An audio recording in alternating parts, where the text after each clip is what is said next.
Buy all your Willys and Jeep restoration parts at thejeepsterman.com, because we're not just Jeepsters anymore. Hey guys, this is John at Jeepsterman. Today we're here at the Vet Classic 2022 at Prater's Mill. But today we're going to talk about a special exhibit, kind of a Cold War exhibit, and then the vehicle, the Code Blue. So we've got Tim here, Tim Slauson. This is his vehicle. It's a 1955 M38A1, correct? But basically what we'll do is we'll walk around his vehicle. Tim's going to talk about this vehicle, talk about their cause, what they're doing, and share some of this code blue of what they're doing and doing with their project. So Tim here can tell us more about this vehicle, where it came from and this and that.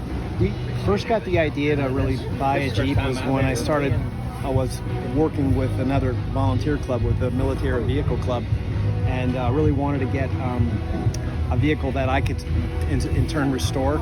And I headed toward the Korean War 50s era because my grandfather served during the World War II in Korea. And so I kind of went in that direction. My dad served early 60s, which he was during the Cuban Missile Crisis. He served at Homestead Air Force Base. So the vehicle itself is pretty interesting. It was 55, and it had...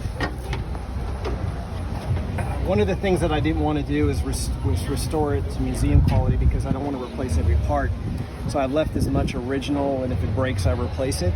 But you could see the markings of a Air Force Jeep. And so it was perfect with my dad serving in the Air Force as a police officer, security officer, that I kind of went in that direction. And I was a big fan of the Mercury astronauts, the space race, and the Strategic Air Command was a big part of the 50s. So the Jeep sort of fell into that place and went into that direction, and followed the same markings that my dad had on his base. They had yellow pinstriping. They had the sedans had all the gloss strata blue. That would be my father's supervisor's number that I found on a YouTube site. He had a wagon that was in blue, and I've kept all the original Cooper tires that were part of when I purchased it. This was never overseas. It was basically a base Jeep here in the States. And one of the things that was really cool is I had a little liberty with the research to kind of mix a lot of the images that you see from all these different Cold War blue Jeeps on bases with the lights, and some of them had the flashing lights out on the bumper, but I just really had a lot of fun restoring it. Went with the Air Police was a big period of time, which has a lot. Let's see, rambling, but everybody knows the Military Police, but there actually was an AP Air Police, which this was late 40s when they became the U.S. Air Force in 1947. They really wanted to modernize, so they went with a lot of blue, and a lot of tech and jets, and a lot of the uniforms early on were in blue. This is from 53. So they kind of went like ultra modern of the period. And the Air Police existed to about the mid 60s. And then they went back to security police, or security forces. So this is really cool.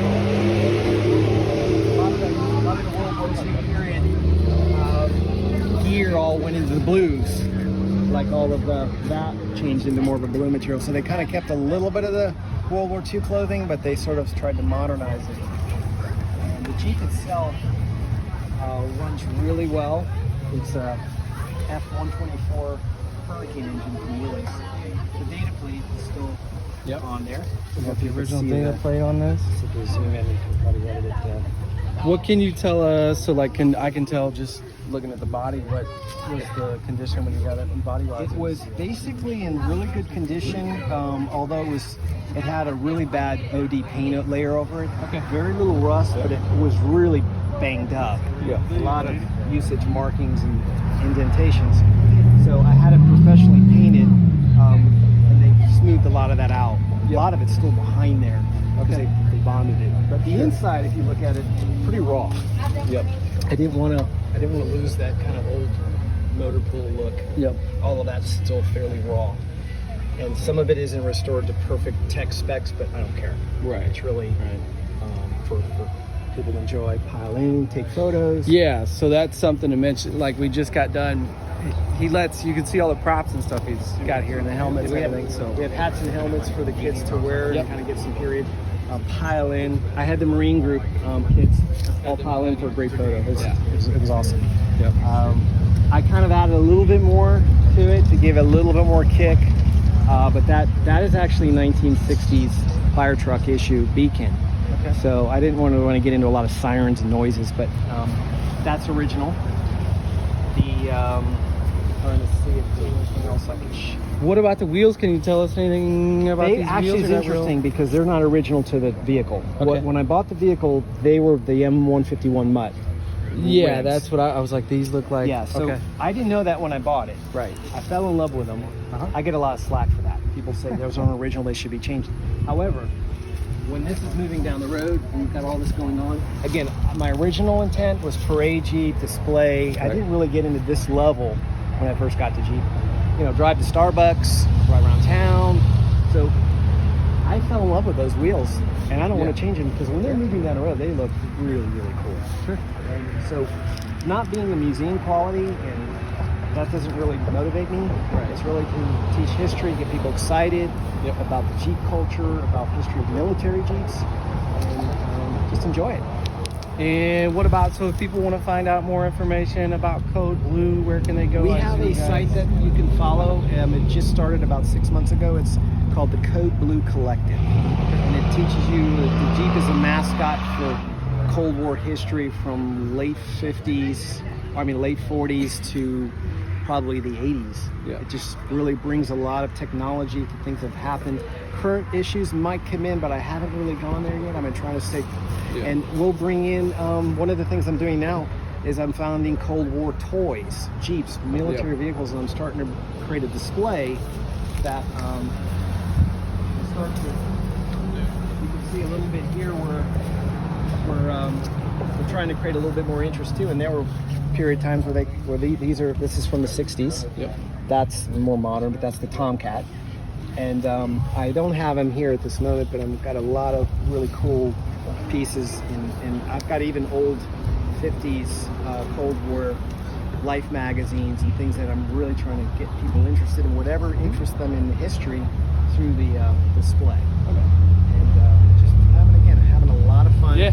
Period. This is all original, and hopefully getting people excited about the Air Force, about what the past was and what the future will be. This is really, I have a World War II section to kind of start the process, because most people relate to World War II.